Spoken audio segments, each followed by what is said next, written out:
Welcome back, everyone, to OpenLine. We are talking about the Latino vote in the midterm elections. We have with us Raul Lopez. He's founder and executive director of Latinos for Tennessee.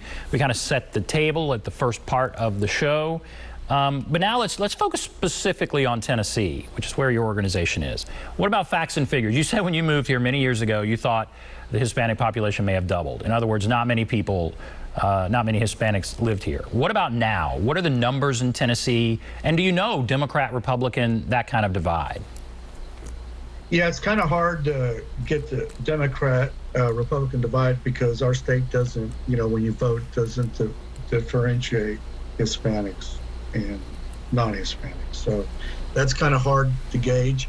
But roughly, we're roughly about 5% of the state population, which is, 300 and some thousand. But the vast majority are in Middle Tennessee. In Nashville alone, well over 100,000.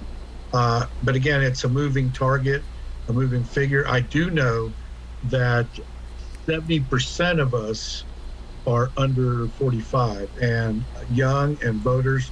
The schools, we have Latinos all over the state. I was part of the governor's task force on student funding and part of the EL program of that. And the numbers are huge. So we're a growing population, we're a young population, and people might not understand this, but high percentage, well, I believe over 70% of us can vote. So if you have a tight election, you just never know. We can affect it. I'm old enough to remember when Harold Ford lost to Bob Corker. That was a very close election. By less than 40,000 votes. And then even Bredesen beat, I think it was Van Hillary, right around that many votes. So you just never know. And when you're talking about a large population that's growing, we're going to affect more and more elections time to come.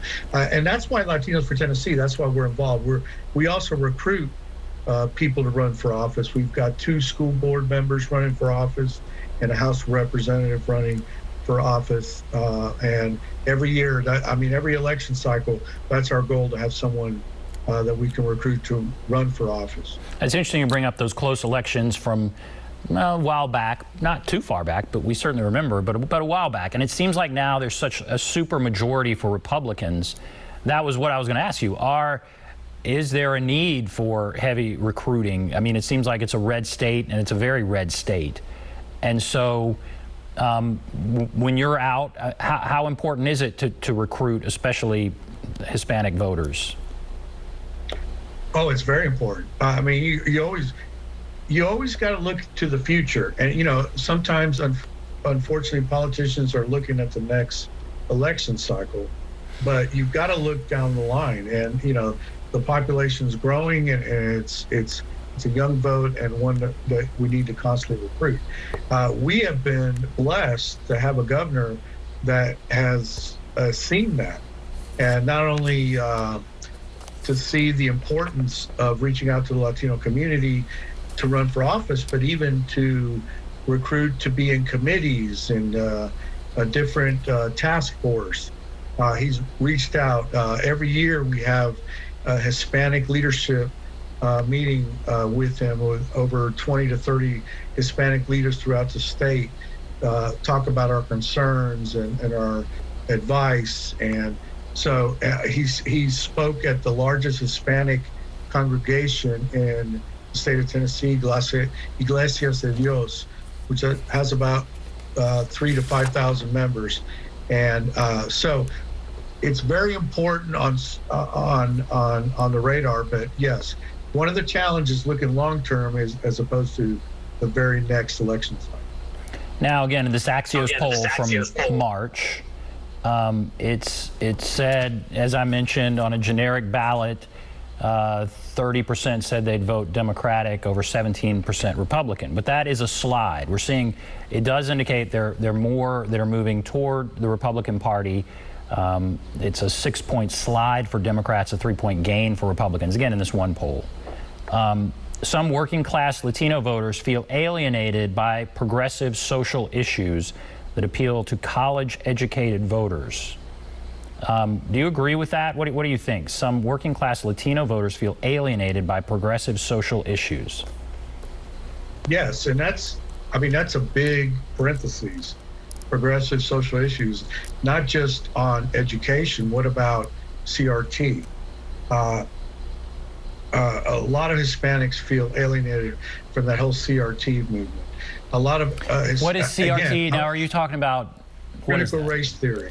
So again, how does that really affect Hispanics? And I don't think it's taught in schools, but how does that impact Hispanics? Again, I can only comment. I don't speak for all Hispanics on ones that have come to me when that CRT. For instance, I was on a board. They made me go through a course saying that you're racist and you need to take this course to show why you don't know you're racist, and we'll show you why. And they said terms like, what's the term? Biased. It's like a class telling you to change your thinking, which again reminds a lot about Cuba, a lot about Venezuela. If you don't agree with us, we need to send you to something to change the way you're thinking. I'm just saying on personal observation, I can't speak for Texas and all that. There was a big movement during that CRT movement, during those demonstrations, during the riots, all that.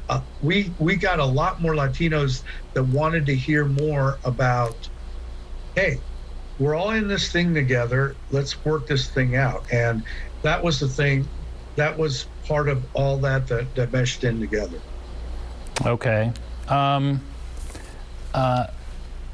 right.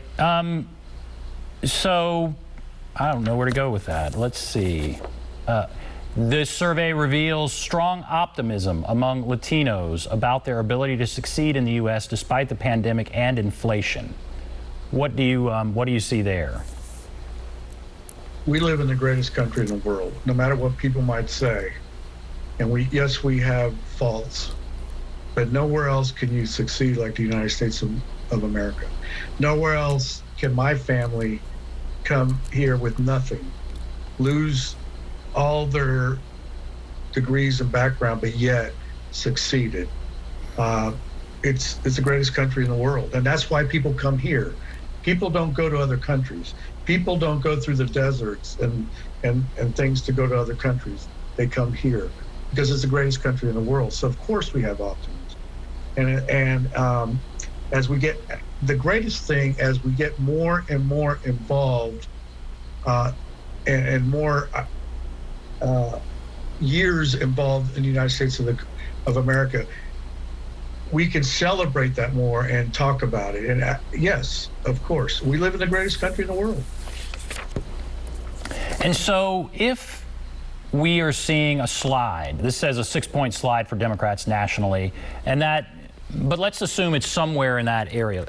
Again, that poll that was talking about after George W. Bush, that the Hispanic vote could bury Republicans. That obviously hasn't happened.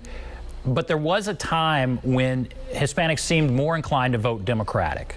Why do you think that was? Why do you think there still may be a majority, though it may be lessening? Why do you think there was an attraction to the Democratic Party? I think ultimately, at the beginning, was the immigration issue. And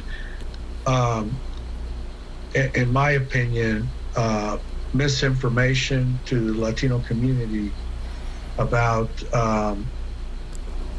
that Democrats cared more about Hispanics than Republicans or conservatives. And that misinformation was overwhelming. For instance, let's go to Nashville. You got 2 or 3 organizations in Nashville. They're all liberal leaning and involved in the community. And that's the only voice they hear. Most newspapers in Middle Tennessee are left leaning.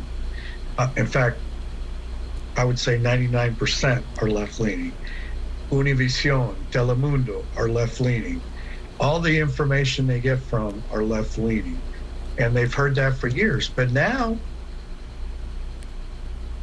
they're seeing it doesn't work. They're seeing their old countries. They're seeing high inflation. They're seeing they can't afford gas. They're seeing that the same people who said, listen to the science, can't even describe the difference between biologically a man or a woman.